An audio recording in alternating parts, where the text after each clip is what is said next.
Hello there, it's Elif from Sahin Designs, and in this tutorial I'm going to show you how to change colors of some commercial use elements pack with included layered PSD files.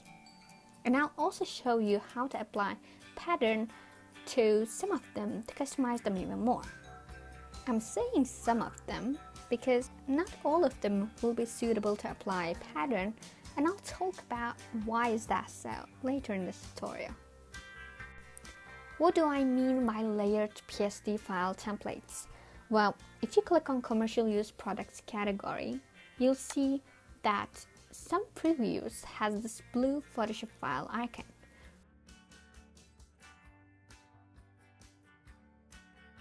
If you look closely, you'll read easy to color PSD files included.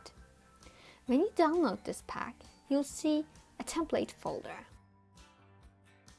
Within it, there's desaturated files and PSD files. And if you open up the PSD file, you'll see there are some layers and a solid color layer. To change the color of this item, all you need to do is to click on the color layer and change it to something you like.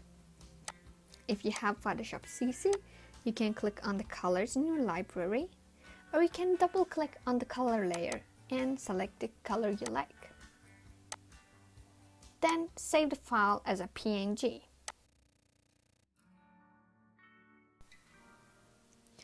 Some of the elements have more than one solid color layer to mimic the original effect. For example, these flowers. In this case, I need to change the color of both solid color layers. But if you decide that you don't need two colors for this, simply disable the second color layer. In some cases, you'll be able to apply patterns to some elements. If the element is basically a flat shape, if it doesn't have perspective to it, you can replace the solid color layer with a pattern. And I must say, not all pattern types will work on them. Especially geometric patterns, stripes, and plates won't create realistic results. On the other hand, polka dots, scattered patterns, and florals will be more suitable for this purpose. To apply pattern to such flat flowers, first go copy a pattern file from your stash. These ones are included in my Patterns No 18 pack. I'll copy a part of it and come back to my flower file.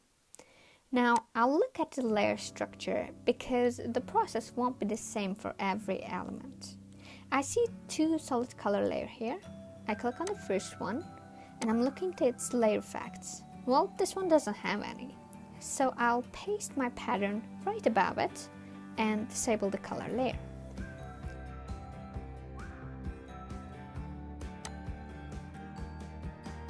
Now I'm clicking on the second color layer and I see that this one has layer effects. Multiply effect and the opacity is set to 25%. I'm pasting my pattern above the color layer. I'll set the layer effect exactly like the color layer. I'm adding multiply effect and opacity at 25%. Now I can delete this color layer too. There you have another flower with pattern.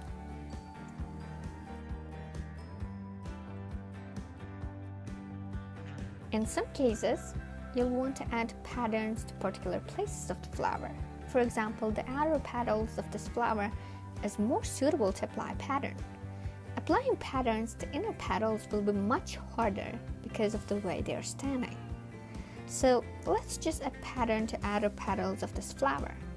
Like we did to the previous flower, I'm going to paste my pattern above the color layers and apply the layer styles that color layer has. While the pattern layer is selected, I'll click on the masking icon at the bottom here. I'll grab the eraser tool and start deleting the parts that I don't want.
And there you have it. We added full pattern to the previous flower and we applied partial pattern to this one. Thank you for watching and I'll see you in the next tutorial.